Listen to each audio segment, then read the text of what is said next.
पाठ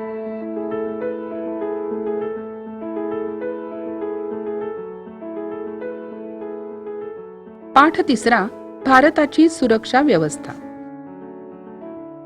राष्ट्रीय सुरक्षा म्हणजे काय?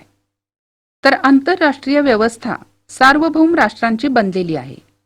ही राष्ट्र जरी एकमेकांना सहकार्य करत असली तरी काही वेळेला त्यांच्यामध्ये संघर्ष सुद्धा होतात. काही वेळेला सीमारेषेमुळे, काही वेळेला पाणी वाटपामुळे किंवा शेजारी देशातून निर्वासितांचे लोंढे येणे, अशा काही कारणांमुळे हे संघर्ष होतात. अशा प्रकारे परस्पर विरोधी हितसंबंध निर्माण झाले तर त्यांचं निराकरण तडजोडी, चर्चा यांच्या आधारे केलं जातं. पण जेव्हा हेही प्रयत्न अपुरे ठरतात तेव्हा मग एखादं राष्ट्र युद्धाचाही विचार करतं. पण त्यामुळे राष्ट्राच्या सुरक्षेला धोका निर्माण होतो. आक्रमक राष्ट्रांच्या लष्करी सामर्थ्यामुळे असं आव्हान निर्माण होतं आणि त्यामुळे कोणत्याही परिस्थितीत राष्ट्राच्या अस्तित्वाचं रक्षण करणं हे राज्याचं पहिलं कर्तव्य आणि जबाबदारी असल्यामुळे राज्याला आपली सुरक्षा व्यवस्था कायम सज्ज आणि अद्ययावत ठेवावी लागते. याला म्हणायचं राष्ट्रीय सुरक्षा.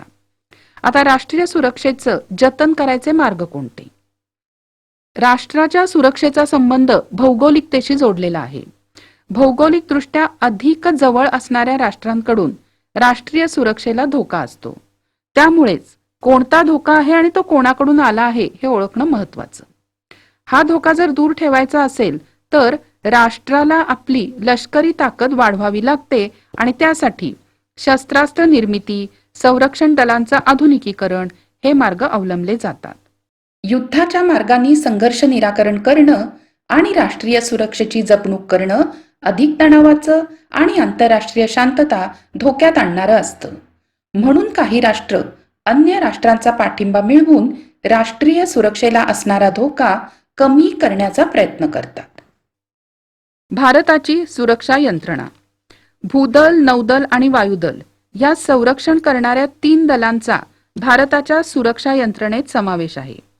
भारताच्या भौगोलिक सीमेचं रक्षण करायचं जबाबदारी भूदलावर, सागरी सीमांचं रक्षण करायची जबाबदारी नौदलावर आणि हवाई सीमा आणि अवकाशाचं रक्षण करायची जबाबदारी वायुदलाची असते. या तिन्ही दलांवर संरक्षण मंत्रालयाचं नियंत्रण असतं. भारतातलं भूदल खूप मोठं असून ते जगातल्या 7व्या क्रमांकाचं आहे. भूदलाच्या प्रमुखाला जनरल तर नौदलाचे प्रमुख ॲडमिरल असतात. वायुदलाचे प्रमुखाला एअर चीफ मार्शल म्हणतात आणि या तिन्ही प्रमुखांची नेमणूक भारताचे राष्ट्रपती करतात. भारताचे राष्ट्रपती सर्व संरक्षण दलांचे सरसेनापती असतात. त्यांच्या संमतीशिवाय संरक्षण दलांना युद्ध किंवा शांततेसंबंधी निर्णय घेता येत नाहीत. लोकशाहीत नागरी नेतृत्व लष्करी नेतृत्वापेक्षा श्रेष्ठ मानलं जातं. भारताच्या सुरक्षा यंत्रणेतली तिन्ही संरक्षण दलं अद्यावत असावीत यासाठी काही संशोधन संस्था स्थापन केल्या आहेत आणि काही प्रशिक्षण संस्थाही आहेत. उदाहरणार्थ पुणे इथलं नॅशनल डिफेन्स अकॅडमी. निमलष्करी दलं. भारतातल्या संरक्षण दलांना मदत करण्यासाठी निमलष्करी दलं असतात. ही पूर्णतः लष्करी नाहीत आणि पूर्णतः नागरी नाहीत. सीमा सुरक्षा दल, तटरक्षक दल, केंद्रीय राखीव पोलीस दल, जलद कृती दल यांचा समावेश यात असतो. रेल्वे स्थानकं, तेल साठे, पाणी साठे अशा महत्वाच्या ठिकाणांचे संरक्षण करायची जबाबदारी निमलष्करी दलांची असते. शांततेच्या काळात देशाच्या आंतरराष्ट्रीय सीमांचं रक्षण करायची जबाबदारी सुद्धा या दलांवर असते. सीमेजवळच्या भागात राहणाऱ्या नागरिकांच्या मनात सुरक्षिततेची भावना निर्माण करणं ही कामं सीमा सुरक्षा दल करतं. भारताच्या सागरी किनाऱ्यांचं रक्षण करायची जबाबदारी तटरक्षक दलाची आहे. सागरी मार्गावरील चोरटा व्यापार थांबवणं आणि मच्छीमारी व्यवसायाला संरक्षण देणं ही कामं तटरक्षक दल पार पाडते. कायदा आणि सुव्यवस्था राखण्याच्या कामी विविध राज्यातील प्रशासनाला मदत करायचं काम केंद्रीय राखीव पोलीस दल करतं. बॉम्बस्फोट, दंगे यामुळे जर काही धोका झाला तर जनजीवन सुरळीत करायचं काम जलद कृती दल करतं. विद्यार्थ्यांमध्ये शिस्त आणि लष्करी शिक्षणाची आवड निर्माण व्हावी म्हणून राष्ट्रीय छात्रसेना म्हणजेच NCCची स्थापना केली आहे.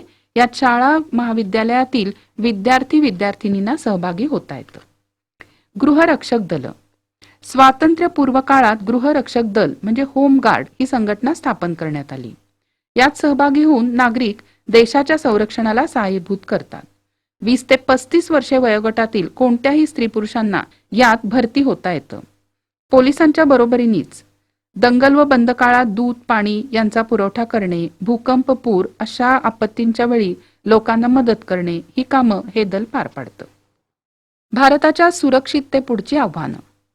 स्वातंत्र्यापासून आजपर्यंत भारताच्या सुरक्षिततेला पाकिस्तान आणि चीन या राष्ट्रांनी धोका निर्माण करायचा प्रयत्न केला आहे. भारताच्या शेजारी असणाऱ्या राष्ट्रांवर आपलं प्रभुत्व प्रस्थापित करायचा प्रयत्न चीन करत असल्यामुळे सीमारेषेबाबत भारत चीन यामध्ये वाद आहेत. भारताच्या सुरक्षिततेला बाहेरच्याच नाही तर अंतर्गत क्षेत्रातूनही सुरक्षितता धोक्यात आणण्याचा प्रयत्न होत आहे. उदाहरणार्थ नक्षलवादी चळवळ. दहशतवाद हे भारताच्या अंतर्गत सुरक्षेच्या संदर्भातलं मोठं आव्हान असून दहशतवाद नष्ट व्हावा म्हणून भारत प्रयत्नशील आहे. यानंतर मानवी सुरक्षा. राष्ट्रीय सुरक्षा म्हणजे फक्त देशाची सुरक्षा नाही तर त्यात राहणाऱ्या माणसांची सुरक्षा हा नवा विचार आहे. कारण देशाची सुरक्षा ही शेवटी माणसांसाठीच असते. मानवी सुरक्षेमध्ये माणसाचं सर्व प्रकारच्या धोक्यांपासून संरक्षण करून त्यांना शिक्षण, आरोग्य आणि विकासाच्या संधी प्राप्त करून देणं अपेक्षित आहे. अल्पसंख्य आणि दुर्बल गटांच्या हक्काचं संरक्षण सुद्धा मानवी सुरक्षेसाठी आवश्यक आहे. आता मानवी सुरक्षेला असणारी आव्हानं, एक म्हणजे दहशतवाद आणि याचं लक्षच सामान्य आणि निरपराध माणसं असतात. त्यामुळे दहशतवाद नष्ट करणं आवश्यक आहे. 2. पर्यावरणातील बदल आणि प्रदूषणामुळे मानवी जीवनाला धोका निर्माण झाला आहे म्हणून या रोगांपासून मानवाचं संरक्षण हाही मानवी सुरक्षेचा घटक आहे.